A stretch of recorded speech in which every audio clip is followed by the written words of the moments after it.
Kiprah BRI hidupkan perekonomian di daerah terdepan Indonesia. Advertorial, Detik News. Sabtu, tanggal 8 Oktober tahun 2022 pukul 23 waktu Indonesia Barat. Jakarta, Kecamatan Selaru di Kabupaten Kepulauan Tanimbar, Maluku merupakan wajah Indonesia di bagian paling selatan. Kawasan Pulau Selaru berbatasan wilayah laut dengan Australia.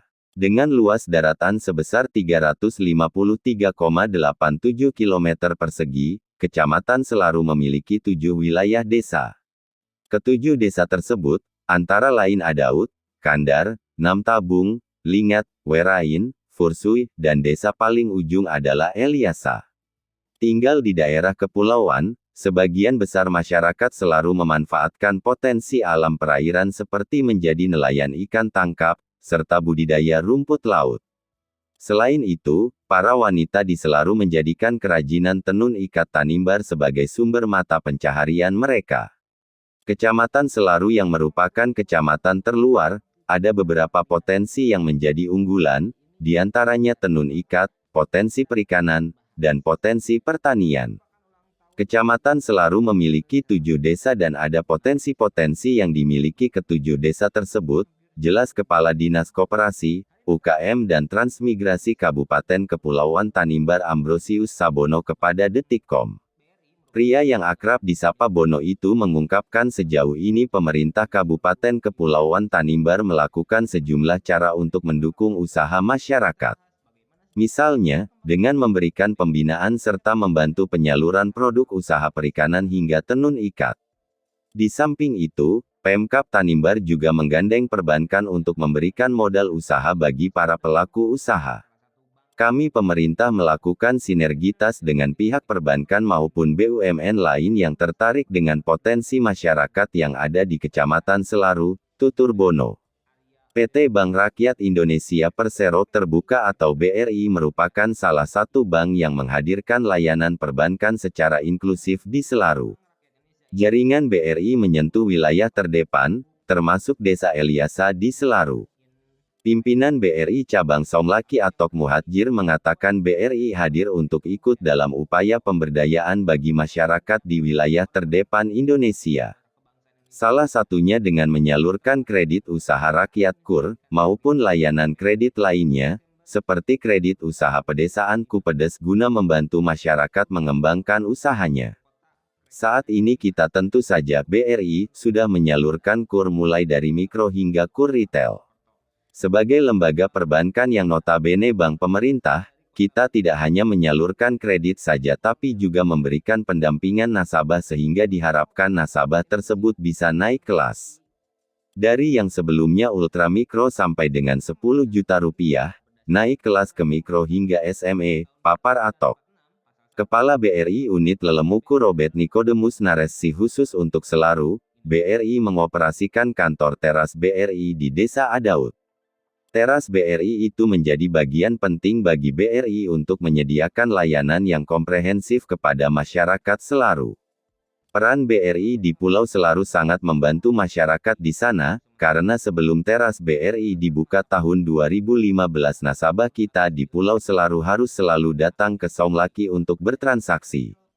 Baik pinjaman maupun simpanan, ungkap pria yang akrab disapa Roy itu. Sampai dengan tanggal 31 Agustus tahun 2022, penyaluran kredit BRI di Kecamatan Selaru menyentuh angka 13,4 miliar rupiah. Dari jumlah tersebut, nilai penyaluran KUR mendominasi sebesar 4,86 miliar rupiah, diikuti Kupedes 4,65 miliar rupiah, dan Briguna 3,91 miliar rupiah. Adanya fasilitas kredit dari BRI menjadi angin segar bagi masyarakat Selaru. Petani rumput laut di Selaru, Beatrix Rue mengungkapkan dirinya sangat terbantu fasilitas kredit BRI. Beatrix yang sebelumnya berjualan makanan di pasar memanfaatkan kredit dari BRI untuk merintis usaha budidaya rumput lautnya. Kini, usaha rumput laut tersebut jadi mata pencaharian utama Beatrix dan keluarga.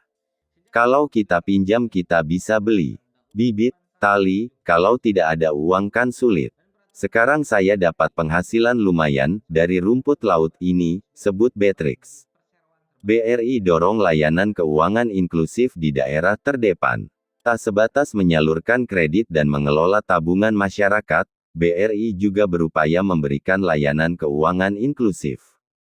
Bank Pelat Merah ini menyediakan solusi yang memudahkan masyarakat untuk bertransaksi keuangan secara mudah dan cepat. Hal itu direalisasikan lewat agen briling yang disebar di berbagai wilayah. Menyiasati kondisi geografis Kepulauan Tanimbar yang membuat akses masyarakat menuju kantor bank cukup sulit, BRI memberdayakan agen briling untuk memberikan pelayanan keuangan kepada masyarakat. Dengan adanya agen briling, para penduduk daerah terdepan tak perlu kesulitan datang ke kantor bank menyeberang laut untuk mengirim atau mengambil uang maupun mengakses layanan keuangan lainnya. Kita juga manfaatkan agen briling kita. Saat ini kita memiliki agen briling sebanyak 459 yang tersebar di hampir seluruh desa di wilayah kami. Sehingga proses edukasi awal terkait layanan transaksi digital dapat dilakukan lebih mudah dan lebih cepat melalui agen briling, urai Atok. Kemudahan yang dihadirkan agen briling diungkapkan oleh warga desa Fursui, Victor Fordatkosu. Victor yang kini mengelola gerai agen briling milik badan usaha milik desa, Bumdes Fursui mengungkapkan sebelum ada briling, warga harus menempuh perjalanan jauh ke kantor bank. Kehadiran agen briling desa Fursui, disebut Victor, sangat membantu warga untuk melakukan transaksi keuangan, baik itu transfer, tarik tunai, maupun pembayaran berbagai macam tagihan. Tak hanya untuk warga Fursui, kemudahan bertransaksi itu juga dirasakan oleh masyarakat desa Eliasa yang letaknya bersebelahan. Sebelum ada briling ini jauh sekali untuk ambil atau setor uang. Ke teras BRI, di Adaud, itu saja kalau naik ojek butuh Rp150.000. Bayangkan kalau cuma mau ambil Rp100.000, ojeknya saja sudah lebih mahal, ulas Victor. BRI juga mendorong digitalisasi layanan keuangan di Kepulauan Tanimbar dan selalu dengan menyediakan pembayaran QRIS di tempat makan, warung, dan sebagainya. Sejauh ini, sudah lebih dari 1.600 gerai di Kepulauan Tanimbar yang mengaplikasikan QRIS BRI. Transaksi QRIS sendiri sampai saat ini kita memiliki user 1.681 sampai saat ini juga sudah terdapat transaksi sebesar Rp1,2 miliar, yang berarti digital advisory atau penyuluh digital mengajak masyarakat di sini mengajak masyarakat melakukan transaksi digital ke arah ekosistem bisnis, ujar Atok. Selanjutnya berita tentang tebak podium MotoGP Australia, bisa bawa pulang smartwatch gratis. Advertorial, Detik News. Kamis, tanggal 13 Oktober tahun 2022 pukul 18 waktu Indonesia Barat. Jakarta, hujan deras yang mengguyur sirkuit Chang International Circuit Thailand membuat balapan pada seri kali ini terasa begitu menantang. Saking derasnya, pertandingan di sirkuit tersebut sempat mengalami penundaan hingga hujan mereda. Menurut sejumlah pemain, meskipun hujan mereda, balapan yang berlangsung di sirkuit Chang International Circuit Thailand cukup mengerikan. Kondisi lintasan yang cukup basah membuat balapan MotoGP Thailand cukup berisiko tinggi. Hal itu sudah terlihat sejak pertama kali balapan tersebut dimulai. Sejumlah pembalap nampak mengalami kesulitan dalam bermanuver, bahkan ada yang keluar lintasan di tikungan pertama.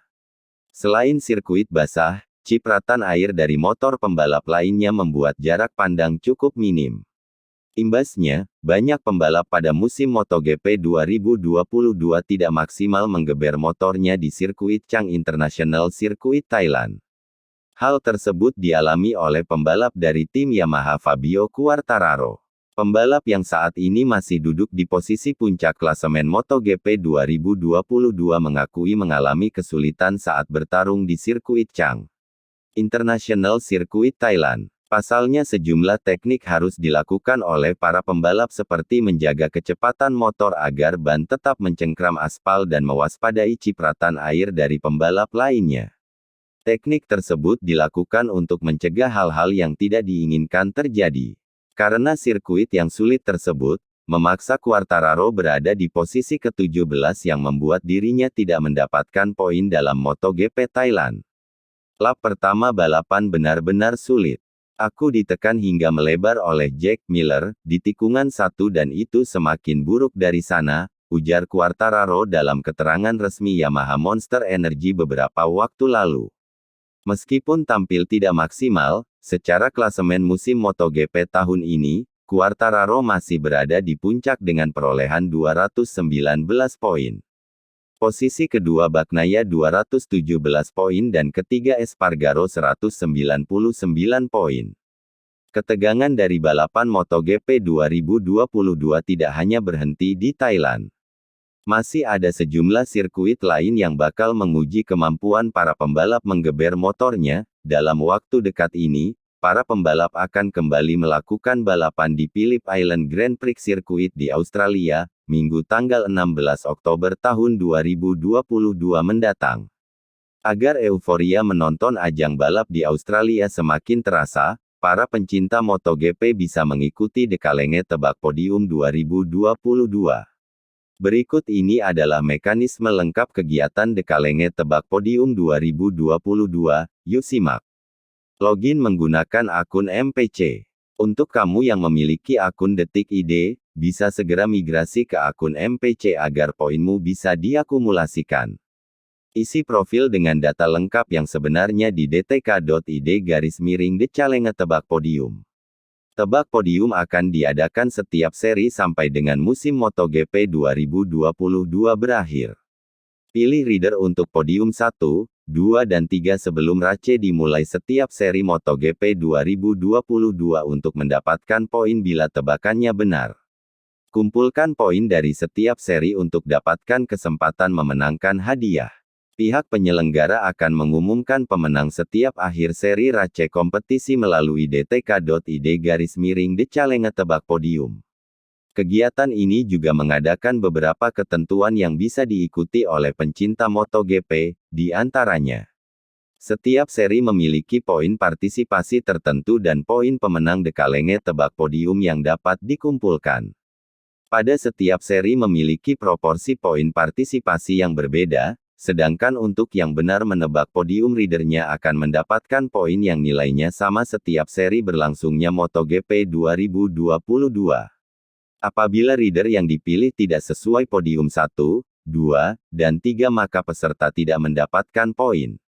Bila peserta tidak memilih reader untuk Dekalenge Tebak Podium pada setiap seri maka peserta tidak mendapatkan poin partisipasi.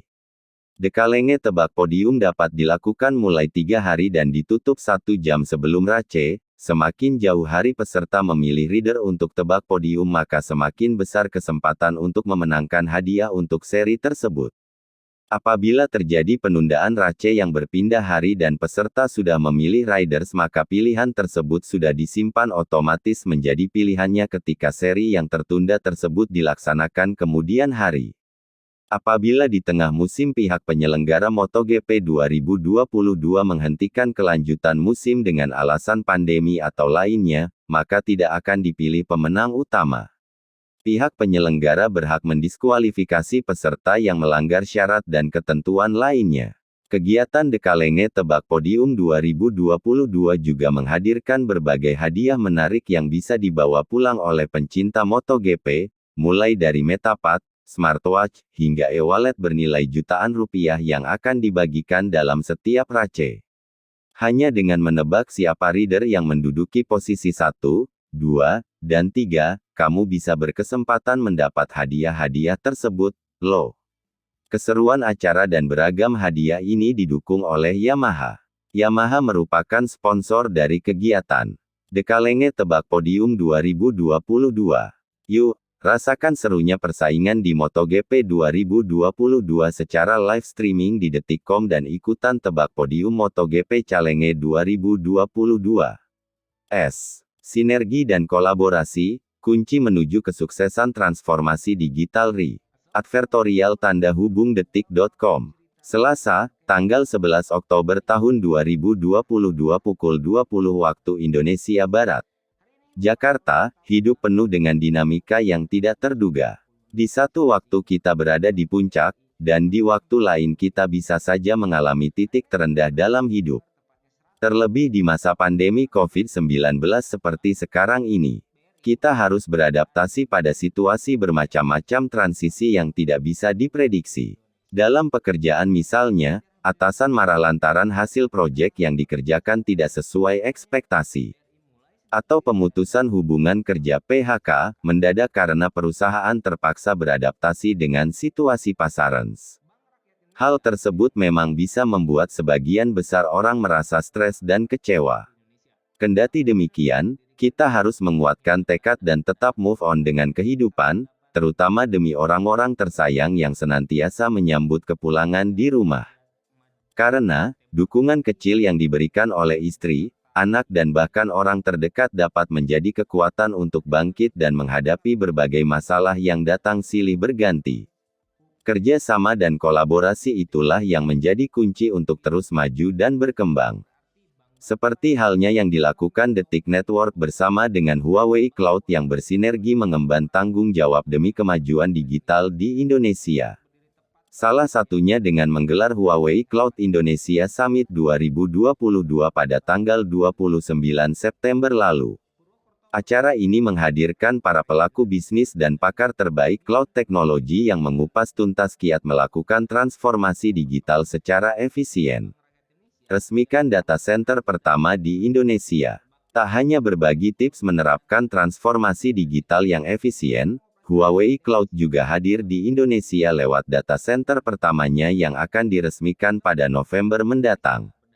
Khusus untuk pasar Indonesia, Huawei Cloud terus berupaya untuk memberikan layanan cloud yang inovatif untuk merealisasikan komitmen mereka. Nantinya, data center yang akan diluncurkan tersebut berfokus pada strategi Everything as a Service. Strategi ini mencakup sejumlah hal yang akan difokuskan, yakni infrastructure as a service, infrastruktur sebagai layanan, teknologi as a service, teknologi sebagai layanan, expertise as a service, keahlian sebagai layanan, dan kolaborasi yang saling menguntungkan. Huawei menjelaskan nantinya perusahaan teknologi ini akan berfokus untuk membantu pada pendalaman transformasi digital, akselerasi teknologi cloud native, inovasi bisnis, dan mengembangkan layanan B2B. Dengan begitu diharapkan mampu membantu menciptakan nilai tambah bagi para pelanggan. Para pelanggan Huawei Cloud yang ada di Indonesia dipastikan akan selalu mendapatkan pelayanan dengan kualitas terbaik. Untuk mewujudkan itu, Huawei akan terus menjaga konsistensi kolaborasi bersama mitra strategisnya. Sehingga dampak besarnya bisa memberikan efek positif terhadap pertumbuhan ekonomi digital Indonesia. Secara kinerja, Huawei Cloud mencatat ada penambahan pelanggan sebanyak 155% dan pertumbuhan mitra ekosistem sebanyak 91% di 2021 lalu. Dari pencapaian tersebut, para mitra sukses membukukan pemasukan hingga 150% lebih tinggi dari pemasukan Huawei Cloud. Di tahun 2022 ini, Huawei Cloud optimistis mampu menambah pertumbuhan penetrasi pasarnya di Indonesia hingga 2023. Sebab langkah yang dilakukan oleh Huawei tidak hanya merambah ke berbagai industri di Indonesia, tapi juga dapat membantu memperkuat referensi pasar sehingga menjadikan Huawei Cloud sebagai pilihan utama. Ekspansi ke ASEAN dan global. Bergeser ke pasar global, Huawei Cloud telah masuk ke Asia Tenggara sejak 2018 lalu. Ketika itu, Huawei Cloud memilih Singapura, Thailand, dan Malaysia sebagai target pasaransa. Ekspansi ke pasar ASEAN tersebut pun bisa dikatakan menjadi berkah bagi Huawei. Pasalnya, 4 tahun berselang, Huawei sukses menjadi salah satu dari 5 penyedia cloud teratas di kawasan Asia Tenggara. Huawei Cloud menempati peringkat ketiga di Thailand, dan peringkat keempat di negara-negara berkembang di seluruh Asia Pasifik termasuk Indonesia. Secara global, Huawei Cloud telah beroperasi di 27 region di dunia. Huawei Cloud juga memiliki 65 Availability Zones (AZ) dan 2.800 node untuk Content Delivery Network (CDN) di seluruh dunia. Melalui kerjasama dengan lebih dari 6.000 aplikasi mitra, Huawei melayani pelanggan dari berbagai industri di 170 negara, menyediakan lebih dari 220 layanan cloud serta lebih dari 210 solusi, dan berkontribusi terhadap transformasi digital dalam skala global. Demikianlah berita ini disampaikan dan jangan lupa like dan subscribe.